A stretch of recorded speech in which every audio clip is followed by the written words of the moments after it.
Olá, bem-vindos a mais um Mesa de Negócios.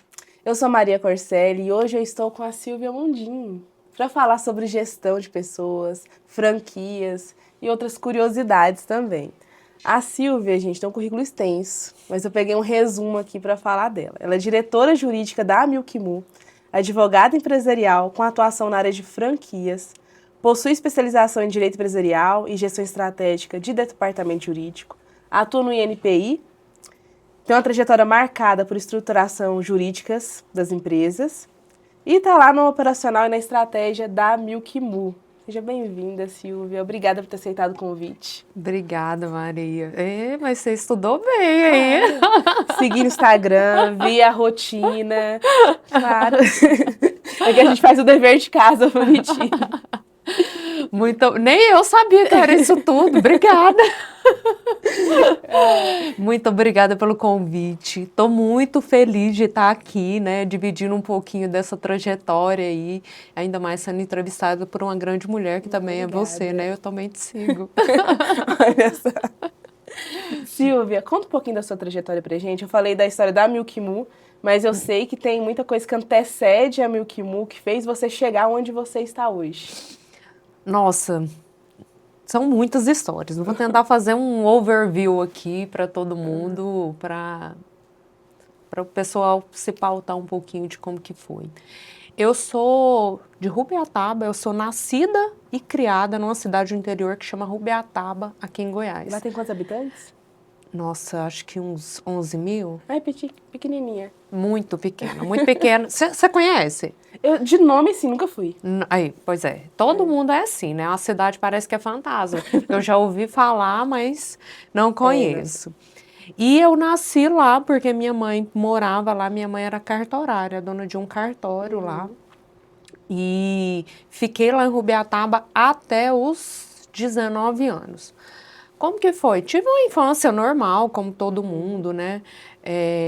Estudei em colégio particular lá, depois o colégio particular faliu, fui estudar no colégio público, aí estava ruim essa trajetória, né, de escola pública, porque a gente sempre quer um pouquinho mais, né? Minha mãe prezava muito pelo estudo, né? Fui estudar numa cidade a 50 quilômetros de Rubiataba que chama Ceres. As séries eu conheço, séries eu já fui. Então eu pegava um ônibus todo dia e eu ia e voltava, andava 50 quilômetros para estudar. Então, e eu estudava lá, tinha uma rotina de segunda a sábado. Então, de segunda a sábado eu pegava a estrada. Nossa, isso escola, segunda a sábado? Isso, escola. BR-153, perigosíssima. E passei muito perrengue nessa estrada aí. Mas Sobreviveu. ok, sobrevivi, né? Estudei lá até o 3º ano. Depois houve a necessidade, né? E agora? Vou fazer faculdade. Faculdade de quê? Rubiataba tinha uma faculdade lá particular que tinha um curso, alguns cursos voltados ao agro, né? Até por ser uma cidade de interior. Alguns cursos voltados à psicologia, pedagogia, que eu me lembro, mas alguma coisa assim nessa área até para formar professores, né? Porque acho que eles tinham uma demanda quanto a isso. E tinha o curso de Direito. Bom, eu não queria o curso de Direito, mas era o que me sobrou ali, porque assim, talento zero pro agro, nada, zero, nem gosto de fazenda. É que eu não gosto. Você gosta de assim, porcelanato, ar-condicionado? eu gosto da cidade grande, na verdade, né? De confusão, buzina, né? Então, enfim. E aí comecei a fazer direito lá. Já no primeiro ano, não, vou voltar um pouquinho atrás. Eu trabalhava no cartório também com a minha mãe. Aí, daí também um direito, então. Isso, então assim, eu fui nascida e criada, então os papos na hora do almoço sempre foram sobre qual o regime de bens do casamento, o que que é um protesto, o que que é uma procuração, quem que é outorgante ou outorgado, então era esse, assim, o papo da hora do almoço e dos nossos momentos de, né, em família ali com a minha mãe, enfim. E eu já trabalhava no cartório com ela, fui fazer a faculdade de Direito. Logo no primeiro ano eu senti a necessidade demais, porque eu achei que que eu poderia ter algo melhor, né? E, bom, ao contrário senso da família inteira, falei, vou me mudar para Goiânia. E vim para Goiânia, estudei na faculdade, na Universo, conhece a Universo aqui em Goiânia? Aqui pertinho. Mas eu estudei na Universo porque eu prestei bolsa, e eu tinha uma bolsa na Universo de 90%. Nossa, bom demais. Então, minha mãe não queria que eu viesse, então assim, foi realmente contra a vontade dela, de toda a família, mas eu vim, eu falei, olha, vou estudar, eu tenho bolsa, então não tenho porquê eu não tá em Goiânia, e me mudei para cá e concluí a faculdade de Direito com 4 anos, porque teve uma época da minha vida que eu estudava de manhã e à noite para adiantar matérias, enfim. E nessa foi a minha trajetória na faculdade de Direito. Depois que eu me formei, né, eu comecei pelo viés do concurso público. Todo mundo vai para essa... Até por questões familiares, né? Assim, como a minha mãe era cartorária ali, ela fez o concurso público para o cartório, então tinha uma pressão muito grande. Aquela visão da estabilidade do concurso público, da prosperidade do concurso público. Isso aí, né? E aí já não estava bom para mim, né? Porque eu já não queria mais morar na cidade de Rubiataba. Ia contrariar mais uma vez. Eu já contrariei várias vezes, né? Porque... eu decidi que eu não ia assumir o cartório. isso foi, assim, um escândalo. Foi a rebeldia. Então. Foi a rebeldia, nossa senhora. E assim, eu era a ovelha negra da família, porque eu não queria morar numa cidade do interior e eu não queria assumir o cartório. Falei, bom, agora o que me resta é fazer outro concurso público, né? E eu gostei sempre muito da área penal. Né? Então, logo que eu me formei, eu fiz uma pós em ciências criminais. E o caminho que eu queria buscar era realmente para ser promotora de justiça. Achei que você ia falar delegada. Assim, eu já estava pensando assim, ela começou a treinar pro TAF e nunca parou. Mas tem um negócio de delegado aí, porque para você chegar a ser promotor de justiça, você tem que escalar alguns outros concursos, né? E, de fato, o primeiro concurso que eu fiz foi para delegado. Né? E treinava pro TAF, E aí eu fiz esse concurso, eu lembro que eu fiquei muito frustrada com esses concursos, porque alguns na época foram anulados por fraude, e já é tão difícil ter um concurso, você perde tanto tempo, né, fazendo estudando para um concurso, você abre mão de trabalhar, de ganhar o dinheiro, de viver com as pessoas, né, enfim. E aí eu me recordo... que eu fui numa delegacia aqui em Goiânia, eu não me lembro mais o porquê que eu fui nessa delegacia, acho que foi por questão de um furto que aconteceu comigo. E eu vi, quando eu cheguei lá, eu vi a estrutura da delegacia, eu falei, nossa, eu vou estudar isso tudo para eu chegar a prestar um concurso, para eu chegar a trabalhar num lugar que não tem uma cadeira para sentar, porque essa é a realidade, né? Os delegados aí também trabalham, eles não têm, assim, a menor estrutura física, né? Acho que se eles querem uma cadeira melhor, eles têm que comprar e levar.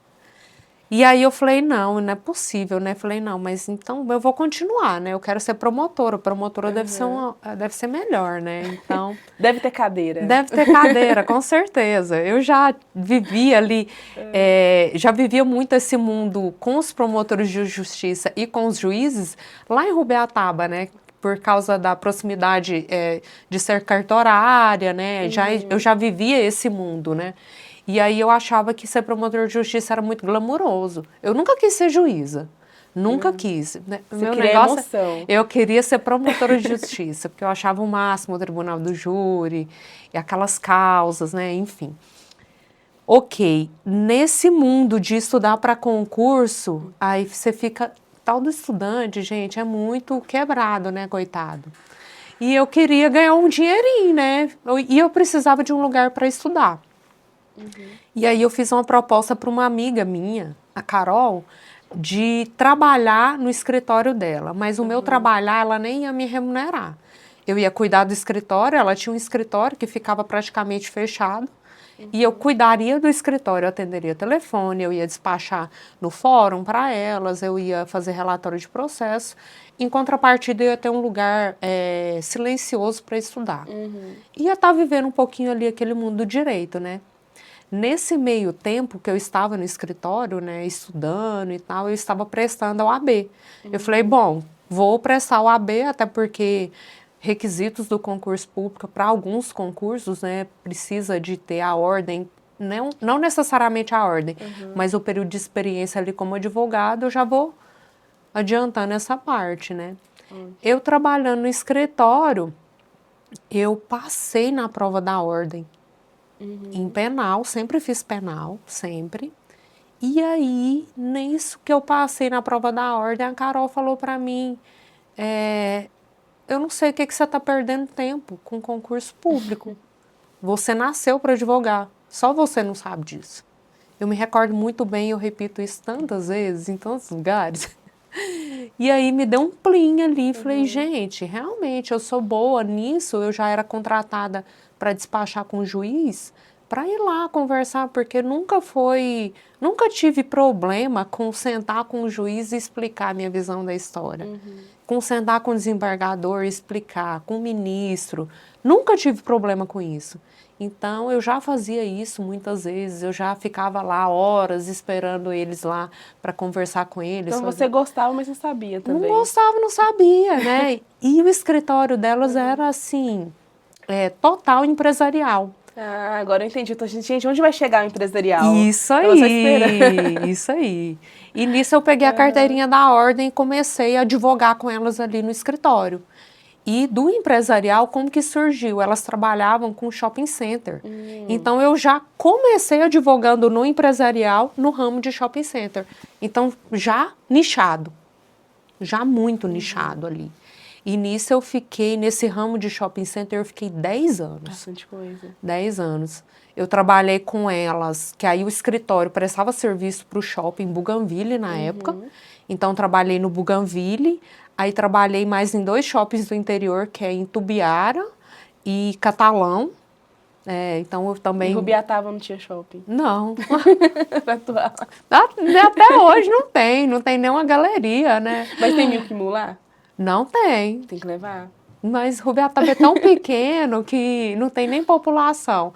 Mas a Milk Mu tem um novo negócio agora que provavelmente quem for esperto em Rubiataba vai querer levar, viu? Eu falo, gente, não perde oportunidade, não. E nisso eu trabalhei com elas nesse escritório. Depois esse escritório, ele acabou porque a Carol desistiu de advogar, né? Nossa.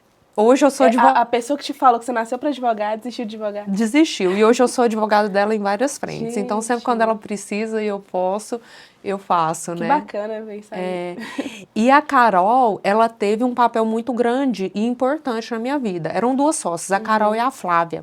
A Flávia, inclusive, é professora de Direito, é uma excelente advogada. E esse mundo empresarial, elas que me mostraram. Porque a Carol tinha uma veia muito forte para contratos. Então, ela me ensinou tudo isso do contrato, da estruturação do contrato. É claro que depois eu fui só me especializando. E a Flávia me ensinou a parte processual. Então, toda aquela prática que eu não tive do mundo empresarial, porque eu estudava só para o penal eu sabia de tudo, mas o empresarial eu não sabia, eu comecei com elas. E aí, assim, eu nunca mais parei, né? Porque eu me apaixonei pelo mundo de shopping center e pelo mundo dos contratos.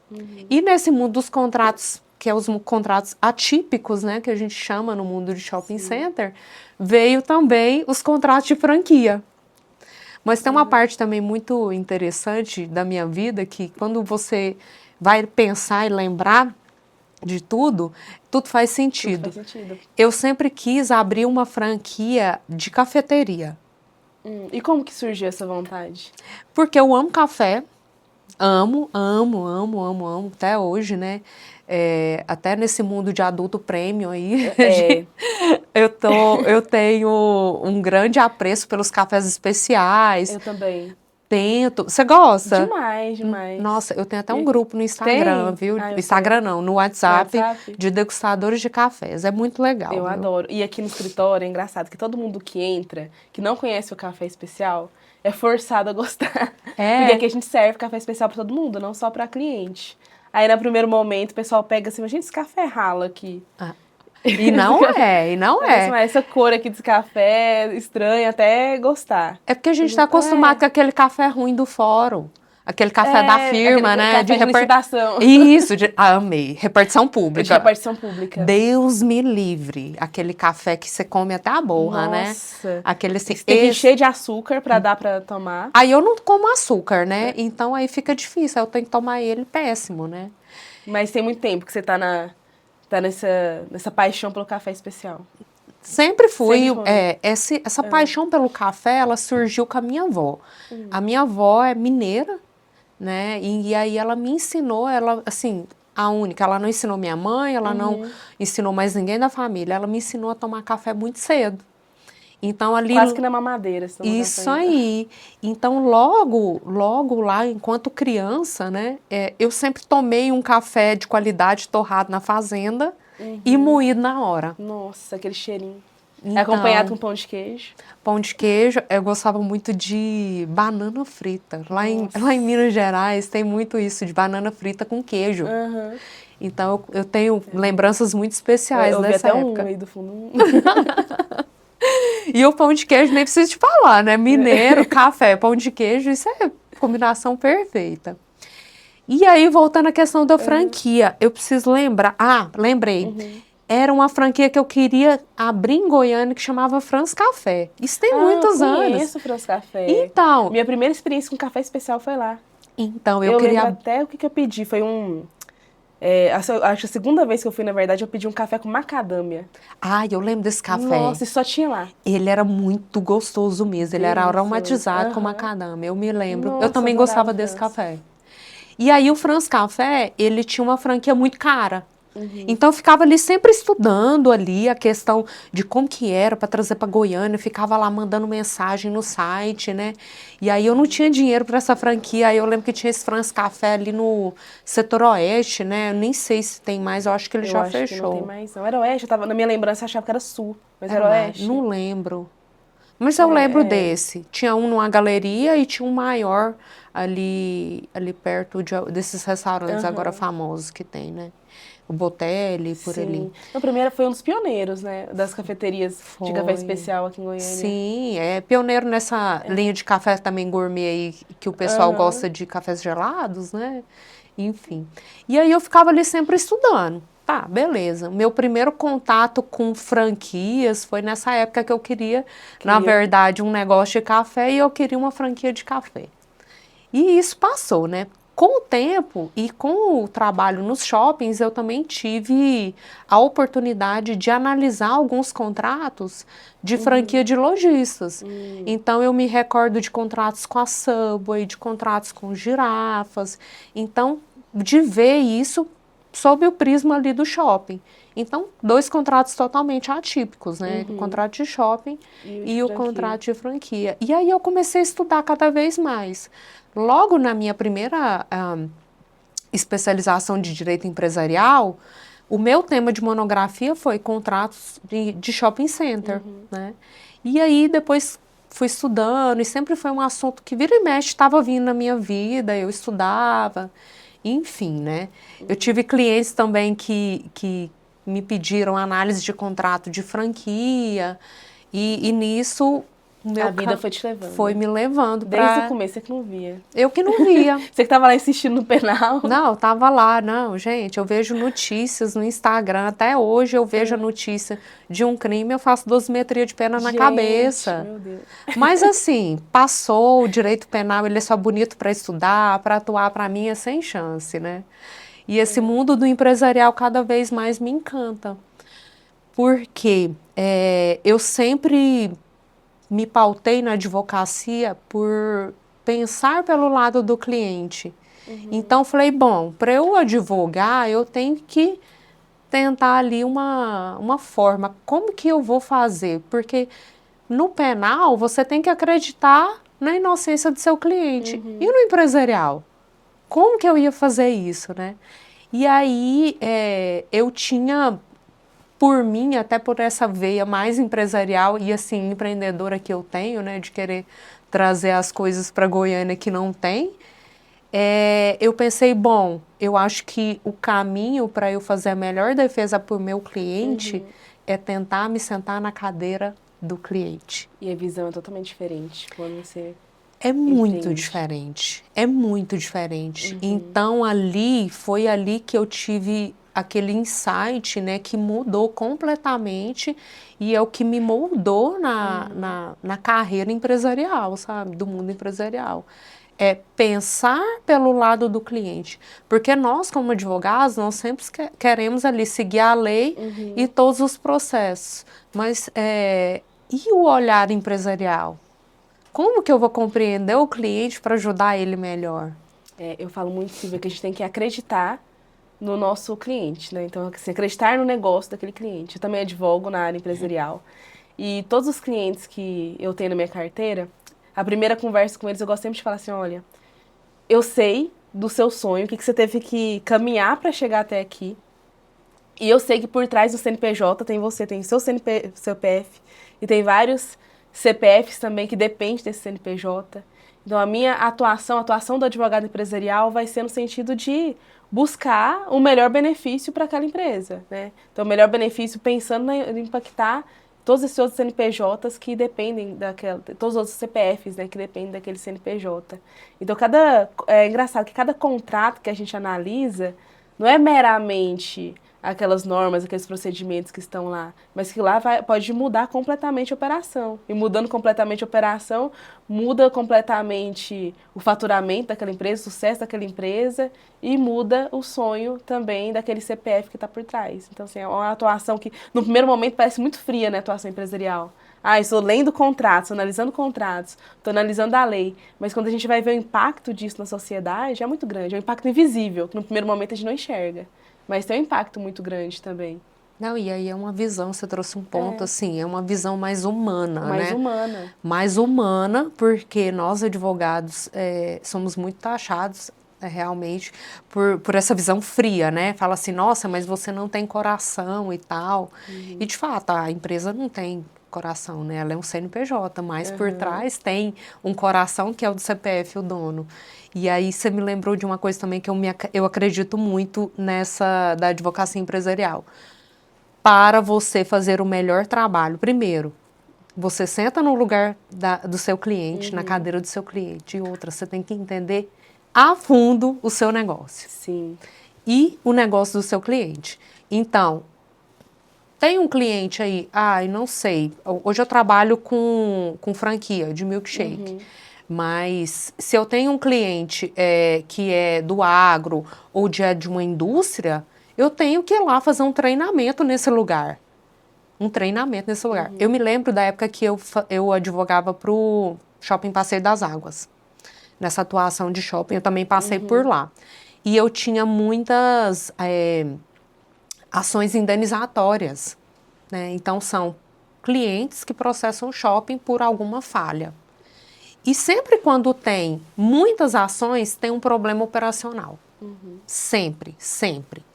Sempre quando chegava 2 ou 3 ações assim seguidas, eu já ligava para o pessoal de operações e falava, gente, o que aconteceu? Vocês trocaram algum procedimento? Vocês trocaram alguma pessoa aí?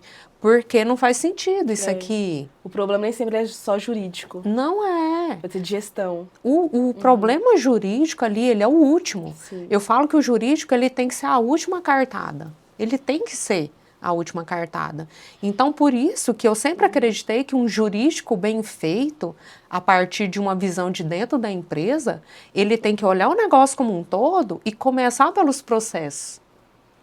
Então, vamos revisar todos os processos. Eu me lembro que chegava muita questão de escada rolante. Então, toda vez que chegava uma ação de escada rolante, eu ia lá nessa escada rolante, eu via as imagens. Eu via umas 50 vezes. Vai. Preciso saber o que aconteceu. Eu ia lá, no lugar, eu sempre ia, falava, doutora Silvia, não precisa vir aqui não, mas eu quero. Eu chegava lá, eu ficava subindo e descendo a escada até eu entender qual que era o problema. E aí eu pedia toda a documentação, cadê? Fizeram todas as manutenções? Tá tudo em dia? Mas por que aconteceu isso? Tem as placas indicativas? Tem orientação? O que a gente pode fazer para mitigar isso? Porque assim, a ação judicial já chegou, então eu vou ter que defender ali, a gente vai fazer o melhor para as duas partes. Mas, e para evitar? O que a gente pode fazer? É o preventivo, né? Não trabalhar só no reativo. O reativo. Acho que a diferença da advocacia empresarial. Porque na advocacia empresarial a gente está sempre tentando prevenir, mitigar o risco, né? Uma frase que a gente usa muito no compliance também, mas mitigar. Ação judicial vai chegar porque é o risco do negócio. É muito difícil, tem empresas que não têm ação nenhuma. Tem pessoas assim, já tem uma década de empresa, agora que chegou o primeiro processo. Que bom que passou 10 anos sem. Que bom. Mas o risco do negócio, ele faz com que em algum momento você possa sofrer alguma ação. E quando a gente olha para o preventivo, que muda tudo. Muda demais. Olhar realmente o impacto da gestão, o impacto do operacional, para evitar uma ação judicial, então mitigar o risco naquela ação judicial. Que trabalhista mesmo. Trabalhista, por mais que a empresa seja tudo certinho, em algum momento pode chegar também. O consumidor em algum momento pode chegar. Eu lembro um cliente meu, Silvia, que era uma loteria. E aí chegou uma ação de um cliente que escorregou na loteria. Tá falando que tinha escorregado no álcool em gel. Foi bem na época da pandemia. Aí falou que tinha álcool em gel no chão, que tava pingando e que ela escorregou. Aí eu fui ver o vídeo. O álcool em gel realmente estava pingando, só que na parede. Não tinha nada por baixo, porque a obrigação era ter álcool em gel. Então eles cumpriram a obrigação, colocou lá. Só que eles não se atentaram para esse cuidado de que, olha, vai estar caindo no chão, alguém pode escorregar. Mas aí, nesse caso, olha só, não foi nem o álcool em gel pingando que causou o acidente, que realmente estava, alguém poderia cair. Mas a cliente, ela era obesa e estava de chinelo. Nossa. De chinelinho. Aí quando chamou ela rápido, chamou mais de uma vez, ela ansiosa foi andar rápido, tropeçou, virou, torceu o pé, virou aquele problema todo. E o álcool em gel assim lá do ladinho, perto. Aí parecia que tinha sido nele, mas não tinha. E aí a gente teve que definir esse processo, no final deu tudo certo, enfim, fez um acordo. E teve que tirar o álcool em gel daquela posição, colocar numa outra posição melhor. Porque nem sempre é só o cumprir a lei, só o que a lei determina. Você tem que cumprir a lei, mas tem que cumprir da forma certa, para isso não te gerar um prejuízo legal também. Nossa, e tem muito isso, né? Acontece muito, porque quando a lei é fria, né? E ela você vai aplicar ao negócio do seu cliente, nem sempre dá. Nem sempre dá. Assim, esse negócio você falou da queda, eu já tive processos também indenizatórios de pingo de sorvete. Pingo de sorvete. Pingo de sorvete. Então, eu nem gosto de ficar muito andando em shopping, sabe? Porque eu me lembro de tanta ação indenizatória que eu falo, nossa, vou embora. Não quero, isso aqui vai dar um problema, né? Criança passa, ou o adulto mesmo, e tá com a casquinha e pingou. Vem uma pessoa atrás, passa e escorrega. Naquele pingo, um pingo. E eu já tive casos de fratura exposta. Nossa. Né? De escorregar numa coisinha boba e fratura exposta. Isso aí. Escada rolante mesmo, gente. Eu detesto aquela sandália, não vou falar de marca aqui, mas aquela sandália que ela é fechadinha assim de borracha, que os médicos gostam de usar. É perigoso na escada rolante? É muito perigoso. A gente tem muito caso de criança, né, que tem o pezinho sugado pela escada rolante. Quando eu era criança eu tive, mas era tênis. Meu cadastro estava desamarrado, puxou o cadastro. Só que aí na hora, olha que coisa de Deus. Tinha alguém do meu lado, outra vaga lembrança, que sabia que tinha um botão na escada rolante. Essa pessoa já apertou o botão, a escada rolante parou, só que já tava assim, meu pé tava quase roxo. Não, é muito perigoso. As escadas hoje, elas têm já alguns mecanismos, né? Então, assim, por exemplo, em alguns lugares, se você colocar uma folha de papel, ela já trava sozinha. Sem nenhum botão. Agora, imagina isso antigamente. Nossa. Na época que eu advogava para shopping, não tinha essas tecnologias todas, né? Então, os desafios eram maiores. Tem muitos anos, né? Silvia, sobre gestão, o que a gente está falando aqui é muito sobre gestão de risco, né? Mas sobre gestão de risco, qual foi o maior desafio que você já enfrentou na sua atuação empresarial? Gestão de risco. Acho que o maior desafio é colocar na cabeça do próprio empreendedor que ele tem que fazer a gestão. Porque muitos falam assim, quando chegar o processo a gente vê. É isso aí, né? É isso aí. Tem até um bordão, né, que o jurídico só atrapalha. Advogado é chato, né? Ninguém quer ficar em advogado, médico. E outra, o empreendedor, ele tá tão ali focado no sonho dele e no faturamento, é claro, que ele não quer fazer essa gestão de risco. E aí ele só enxerga isso a hora que chega o processo. E a hora que chega o processo tá mais caro. Né? E dependendo do processo caro também. Muito caro. Então, se você consegue colocar na cabeça do seu cliente que fazer a gestão de riscos é melhor, e assim, eu falo que 90% não acata. 90% aí na minha experiência não acata. Só quem já passou pelos problemas é que sabe o quanto isso é custoso, né? O quanto o judiciário é caro, né? O quanto a prevenção ela é mais barata. E até por uma questão reputacional, sabe? Hoje em dia, tudo que você faz viraliza na internet. Então, se você tem uma empresa e uma grande marca, o seu maior ativo é sua reputação.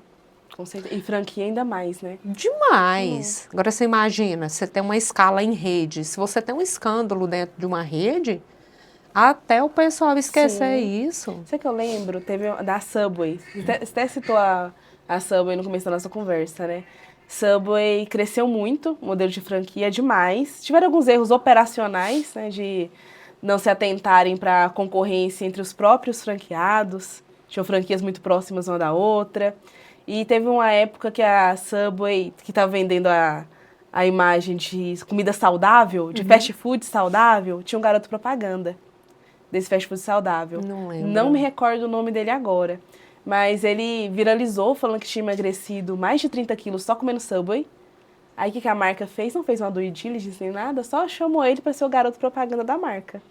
Aí estava lá estampado, ele vendendo o Subway como uma franquia saudável. Alguns anos se passaram, este garoto propaganda da Subway estava envolvido em escândalo de pedofilia. Meu Deus do céu, isso é muito sério.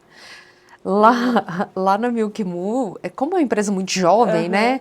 E eu amo os jovens. Eu amo porque realmente eu aprendo muito com eles. Eu aprendo muito, todos os dias eu aprendo com eles.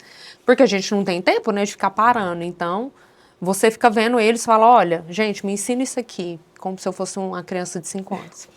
Mas lá no Milk Moo a gente tem um cuidado muito grande de fazer essa verificação. Tanto que eu aprendi a mexer no TikTok. Né? Então, eu tenho... que onde os jovens estão. Eu não tenho uma presença no TikTok, eu só tenho minha conta. Mas eu aprendi a mexer no TikTok para conhecer mais sobre isso. E realmente, quando chega um influencer e aí chega no jurídico para fazer os contratos, a gente faz uma verificação e fica acompanhando. Né?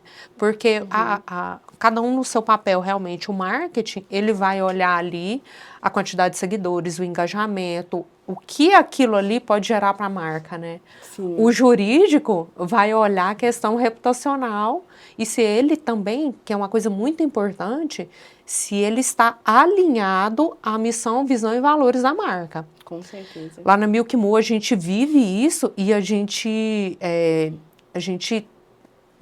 faz muita questão de que todos sigam. A gente não tem uma missão, visão e valores só de parede ou de prateleira. A gente faz questão que todos ao nosso redor... Que foi construída aquela missão, visão e valores. Isso. E a gente vive realmente, né? E a gente faz muita questão que todos. Então, a gente chama os nossos parceiros, né, os nossos movers, não só quem trabalha conosco, mas os nossos clientes, as pessoas com quem a gente contrata, sigam todas essas diretrizes da empresa, né? Tem que estar muito alinhado. Tem que estar. Porque não faz sentido. Imagina uma empresa voltada para o público infantil, contrata influencer só pelos números, e essa influencer está envolvida com conteúdo adulto, bebe demais nas redes sociais. Não faz sentido, não é só seguidor. Tem que realmente estar alinhado com a cultura daquela empresa. Cultura, é muito forte isso. Muito forte. É uma questão também muito importante também, você falando de gestão, você está imerso na cultura. Lá a gente acredita muito em conhecer o cliente e estar imerso nessa cultura totalmente da empresa, até para você trabalhar melhor, né? Eu acredito que isso. E a cultura da Milk Moo é forte, né? Muito forte. Muito forte. Você está convidada a ir lá, Quero. você vai saber e vai ver o que realmente é. Lá a gente é feliz. Apesar de todos os problemas, né, que o negócio tem, não... o negócio tem problemas, o que eu quero dizer é que todo mundo tem problemas e a gente está lá para resolver. Porque é formado por pessoas são imperfeitas, então não tem como ser perfeito. Por mais que pareça, vai ser 99,9% perfeito. Mas é a melhor empresa do mundo. A gente está terceiro ano já de Great Place to Work, né? Então, premiação atrás de premiação, a gente tem eu acompanho. Muito orgulho. Silvia, uma coisa interessante, muitas empresas, elas se perdem no momento do crescimento. É muito comum a gente ver isso. Com outras franquias, até a própria Subway. A Subway agora está se reerguendo, mas no ápice dela, o que fez a Subway crescer foi o mesmo motivo que fez ela quase falir. Foi a abertura muito rápida de franquias, sem se atentar para o franqueado, né, questão de concorrência, enfim. E tem tantas outras empresas assim também. Forever 21. Deixa eu até falar da Forever no outro momento. A Forever cresceu demais, abriu várias lojas muito, muito grandes. Num tempo que o e-commerce estava crescendo, eles ignoraram esse fato. E aí isso fez com que a Forever perdesse grande parte do público dela. Hoje a Forever existe, só que bem reduzida. O que a empresa, uma franquia, ela precisa se atentar no momento do crescimento para não cair nessa estatística de empresas que fecham as portas antes dos 5 anos? Eu vou puxar um pouco de sardinha aqui para o jurídico, porque realmente, mas assim, a Milk Moo, ela desde o início, e eu tô com eles tem 5 anos, a empresa tem 6, eu tô com eles há 5. Desde o começo, desde o nascimento. O jurídico, quem fez o jurídico desde o início fui eu. Então, construí ali tudo do zero. Então, todos os instrumentos, todos os POPs, manuais e tudo ali foi feito por mim, né? Mas a visão muito clara do dono do negócio faz muita diferença. E ali a gente sempre trabalhou muito junto, muito junto. Primeiro, você tem que ter pessoas que acompanhem essa visão sua de crescimento. Isso é muito importante. Então, por exemplo, ali, eu sempre trabalhei com uma visão muito forte alinhada com o comercial. Então, tudo que eu vou fazer, eu penso, o comercial vai fechar mais negócios com qualidade, com segurança jurídica e com agilidade. O que eu posso fazer para ajudar o comercial? Aí, nisso, eu fui implantando sistemas, né? E até processos, né, na verdade. Aí, já logo no início, a gente implantou a assinatura digital, né? Então, todos os contratos já têm, desde o início, os contratos são assinados pela plataforma da DocuSign. E, recentemente, eu comecei a usar o sistema de gestão de contratos deles, que é o IAM. Então, isso também me trouxe uma segurança jurídica e uma governança dos documentos. Então, você tem que ter ali cabeças muito alinhadas a todas as áreas da empresa, para crescer com sustentabilidade e evitar esses erros. Então, jurídico tem que estar alinhado com comercial e tem que estar alinhado com operações. Então, o jurídico que ele olha para tudo isso e ele está ali no background, né, tentando cercar e implantar processos que não tornem um negócio mais moroso e que consigam trazer a celeridade da expansão que eles precisam, isso para mim é o essencial. Então, tudo que eu vou fazer, eu penso, realmente, olha, o que pode ser feito para vender mais rápido, dentro da segurança jurídica que a gente precisa, né? E depois, quando vender, Não é só vender. É o pós-venda também. O pós-venda. E lá na Milk Moo, os nossos franqueados são muito mimados. Eles são mimados mesmo, porque a gente dá um suporte, a gente pega na mão de todo mundo e ensina. O suporte faz muita diferença. Porque o que eu enxergo? Quando alguém opta pela franquia, ele opta por um caminho assim, aquele modelo de negócio deu certo. Porque é um modelo testado já. Foi testado. Não quero arriscar um modelo novo, começar do zero. Quero algo que deu certo.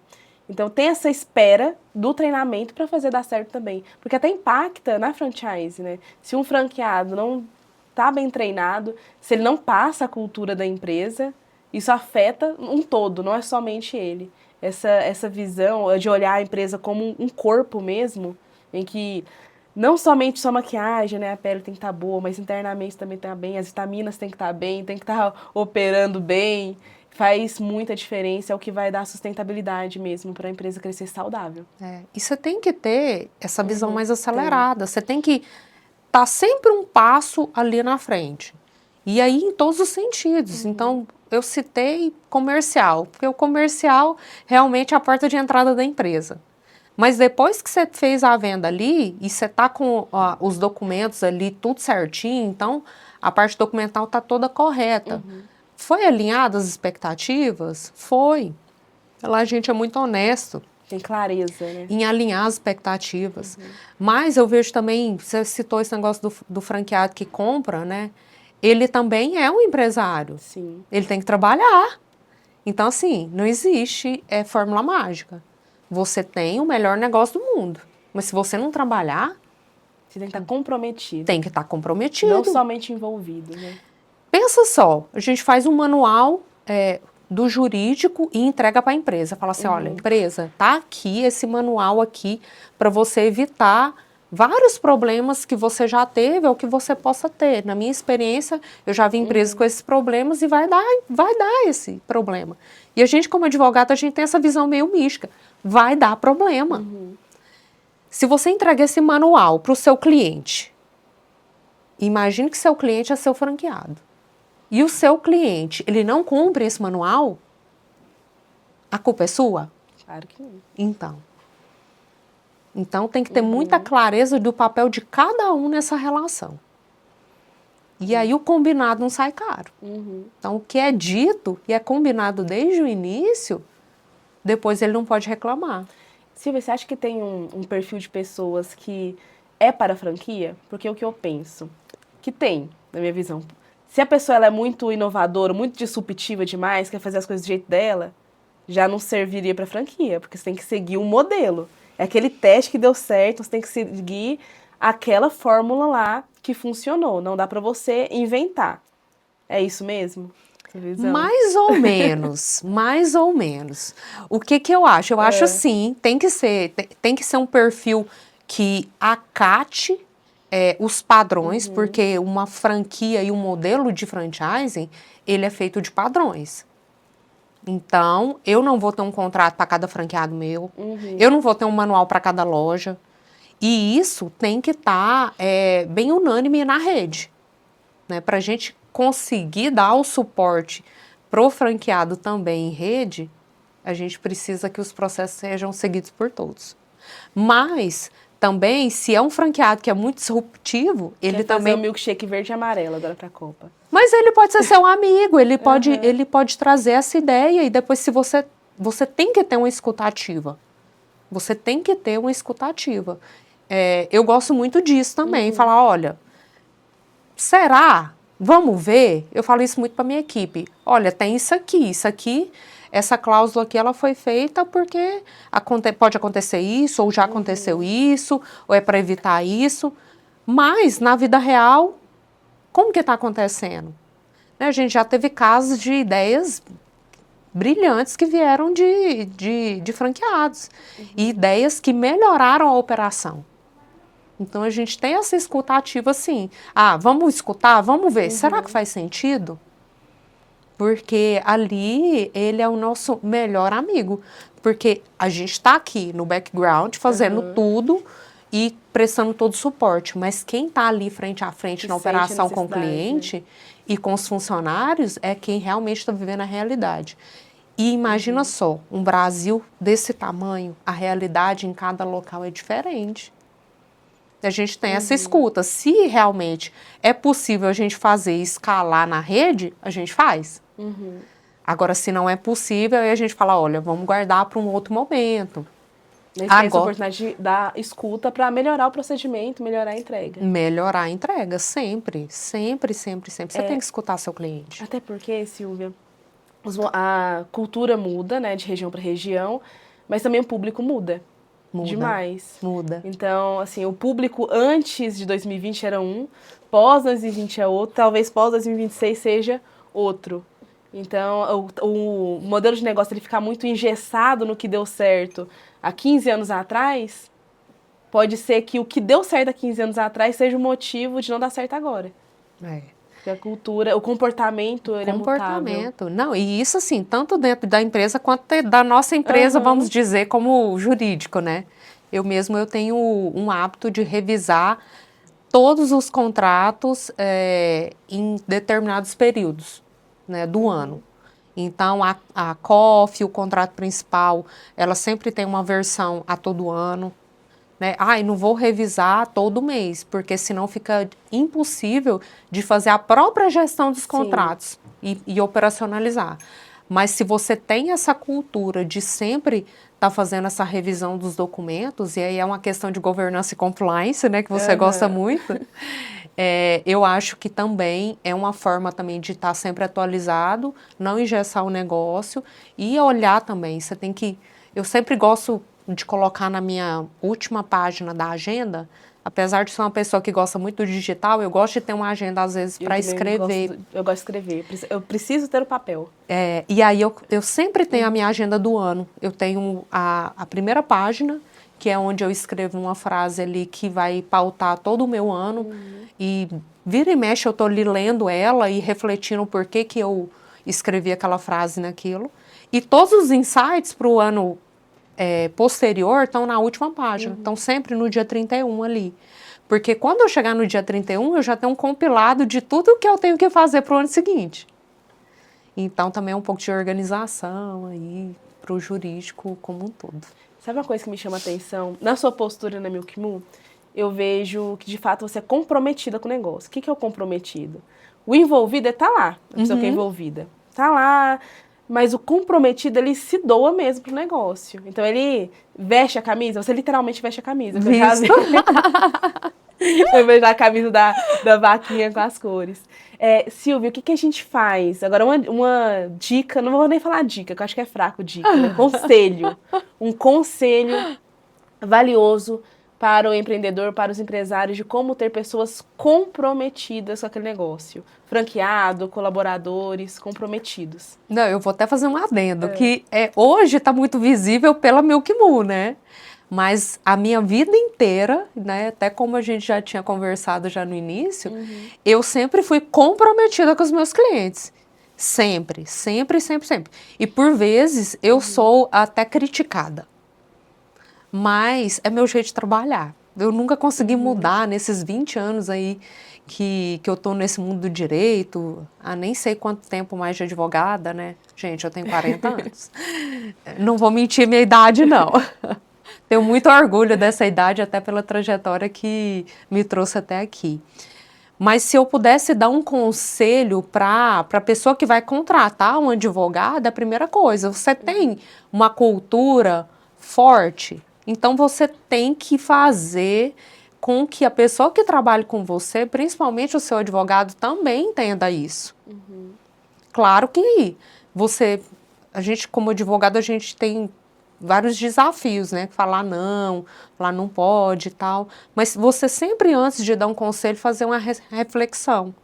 Então, empresa que tem cultura forte, ela passa a cultura para as pessoas que estão trabalhando.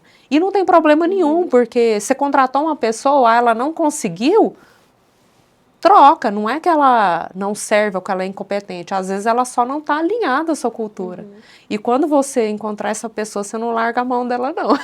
E valorizar, trazer para perto. É isso aí. Silvia, gostei demais da nossa conversa. Eu acho que daria umas 2 horas a mais, né? Pelo papo que tá aqui, daria mais tempo.